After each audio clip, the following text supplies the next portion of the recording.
Hello everyone, this is another sermon video I want to make, and this is in response to a request.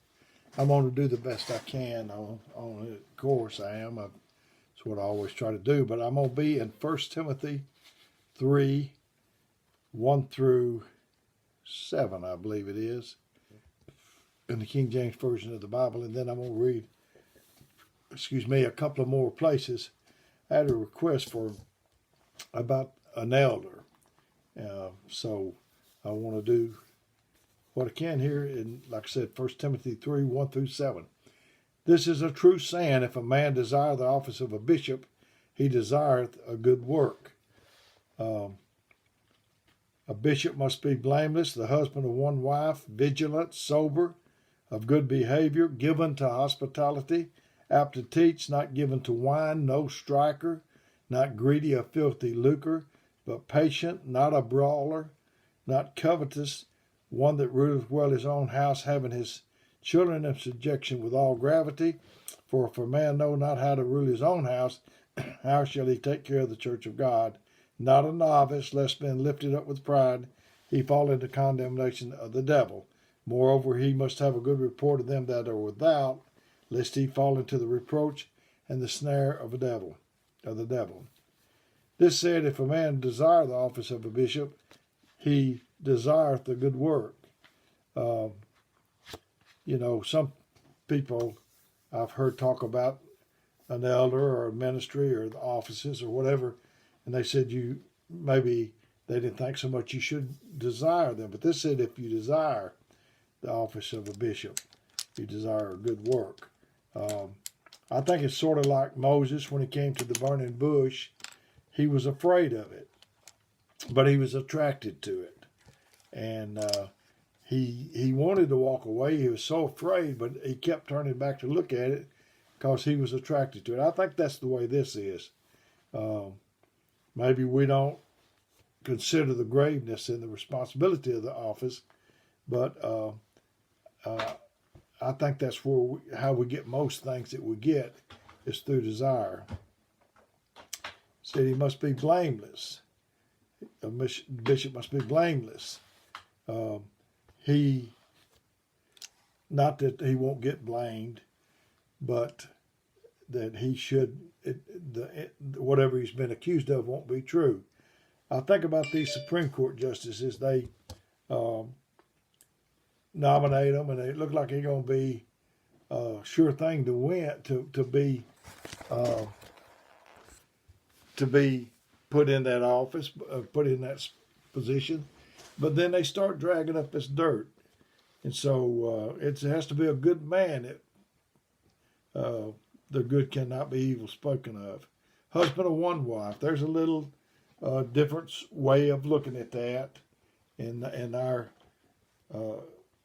some people think that if they've died and their wife, if they're married and their wife dies, then that disqualifies them from being elder. I don't personally feel that way, but if you do, I respect your position. But vigilant, he said, must be blameless, vigilant. That's keeping a careful watch for possible dangers or difficulties. He needs to be a hedge. He needs to fill the gap, like watching out for his children in traffic, on the street. He needs to be the fence around, protected. Sober, vigilant, sober.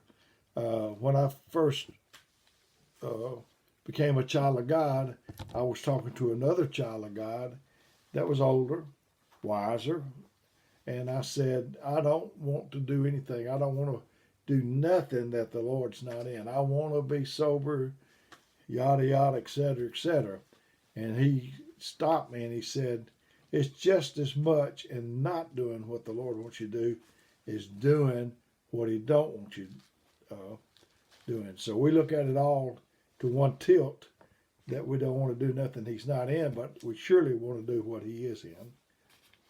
Good behavior, that's sober, of good behavior, given to hospitality. And I've already shared with you that our church, that's one of our things that we stress is hospitality. apt to teach. He needs to be teachable and be able to teach. Um, and he must speak the truth in love. I've noticed. I remember back when I was young in the Lord, and I sat around people that were older in the Lord than I was. I dared not speak. I listened because you can listen. He said, "If any man hath if any man hath an ear, let him hear." You learn more listening. Seems like there's some young people, brothers, they want to maybe share what they know, and I can understand that, but I think you ought to listen uh, a good deal at first. Uh, Not a novice, so that's where a novice comes in. Too is, and I think that a man that's older, he realizes that there's nothing for him to take credit of. He knows where things is coming from. It said, apt to teach, not given to wine, no striker. Uh, he participates. He don't sit over and sulk. This is the way I feel about it. Some people think the no striker is this way, but he's going to talk about a brawler, and I think that's where he covers that at. But he's not on strike. If something doesn't go his way, he just keeps on working. Not greedy of filthy lucre. Certainly, that's not why you are working for the Lord. But patient, not a brawler, not somebody that everybody got a tippy toe around. Um, afraid they're going to set you off. Uh, Not covetous, one that ruleth his own house, having his children in subjection with all gravity. Let's see. And then in Titus 1:6-9 says, if any man be blameless, the husband of one wife, having faithful children, not accused of riot or unruly, for a bishop must be blameless as the steward of God, not self-willed, not soon angry. I did a video on the danger of anger. You can't be a man that just be set off by anything. No striker, not given to filthy look, but a lover of hospitality, a lover of good men, sober, just, holy, temperate, holding fast to a faithful word, as he has been taught, that he may be able to, by sound doctrine, both to exhort and to convince the gainsayers. An elder, he's watching out for the flock. If a person claims to be an elder, I think we'll know it. I don't think one's going to come out of left field. I think a young man, he told him to have a pattern of good works. I think that he'll be looking towards that one day. That's his, where he's trying to get to, is to be an elder. And like I say, and if I had a white mule and I put black stripes on it, do I have a zebra? No, I don't. If I take a black horse and put a black mule and put white stripes on it, do I have a zebra? No, I do not. If you say that you're an elder and you have the same right with me, if I say I'm one, we need to see stripes. 1 Peter 5:1-7 says, the elders which are among you, I exhort, whom also an elder, a witness of the sufferings of Christ and a partaker of the glory that shall be revealed. Feed the flock of God which is among you, taking the oversight thereof, not by constraint, but willingly, not for filthy lucre, but of a ready mind, neither being lords over God's heritage, but being ensamples to the flock. And when the chief shepherd shall appear, ye shall receive a crown of glory that fadeth not away. Likewise, ye younger, submit yourself unto the elder. Yea, all of you be subject one to another, and be clothed with humility. Humility, sometimes I'll ask my wife, does this go with this, or does that go with that? Humility looks good with anything, if you're clothed with humility. For God resisteth the proud and giveth grace to the humble. Humble yourselves therefore under the mighty hand of God, that he may exalt you in due time, casting all your care upon him, for he careth for you. So the elders are very important office in the church. Um, I know one place. Uh, I believe it was Paul said he was an apostle and a servant, something like that. So we're all servants, and you have to earn your stripes, and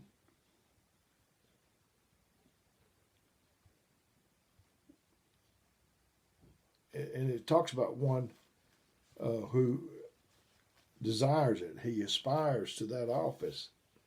He wants to be. He looks to be that. His goal, his end goal, is to be that.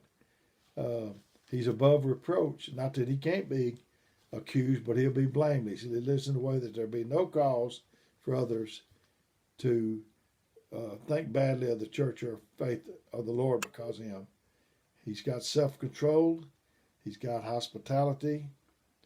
Um, he's a gentle man. It said the wisdom that comes from above is first pure, peaceful, gentle, easy to be entreated. Let me turn over here and read it.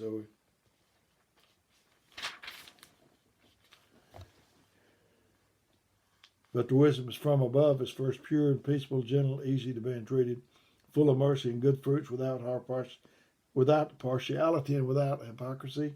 And the fruit of righteousness is sown in peace in them that make peace.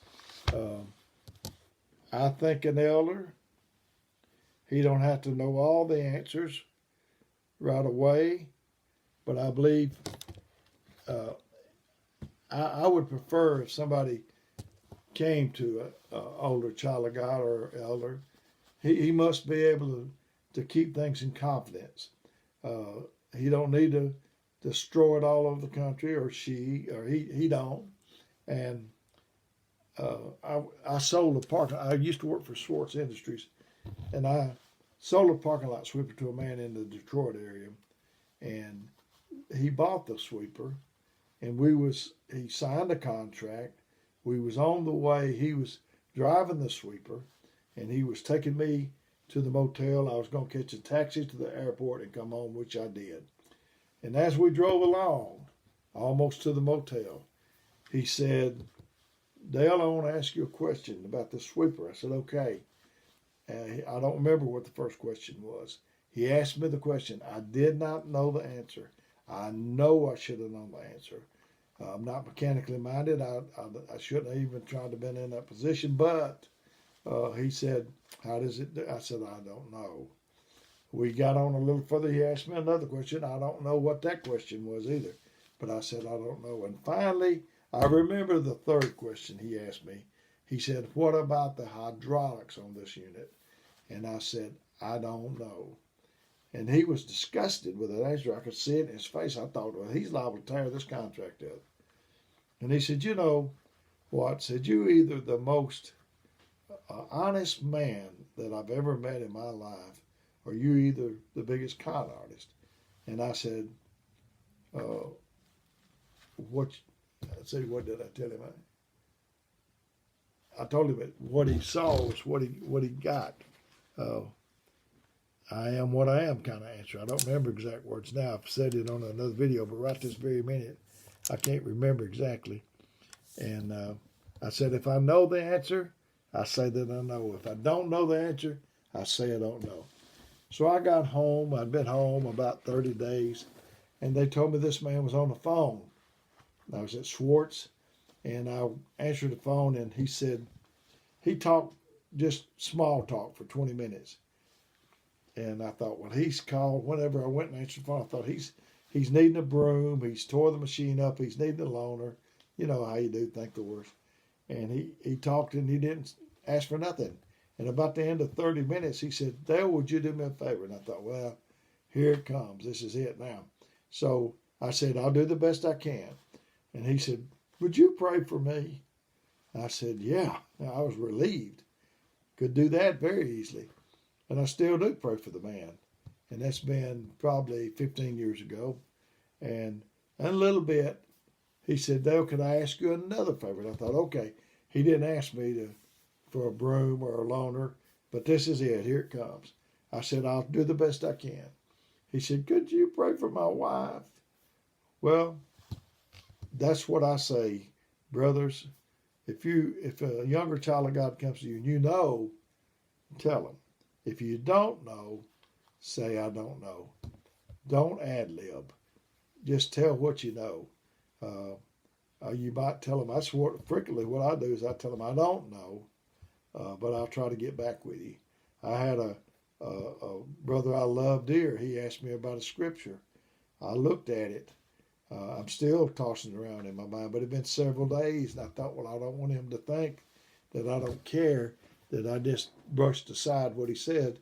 So I called and I left him a message and told him that I still didn't have the answer yet. If you know, say you know. If you don't, say that too. I've enjoyed trying to get this to you. I hope this is what the brother had in mind that asked for this. I'm going to give you my phone number, 256-508-4410. And if you need me, call me. If I don't get back to you right then, I will as soon as I can. And if I don't answer, would you please leave me a message? I care about you. I care about you very much. And I was doing this to try to help you out. And if you need anything, just let me know.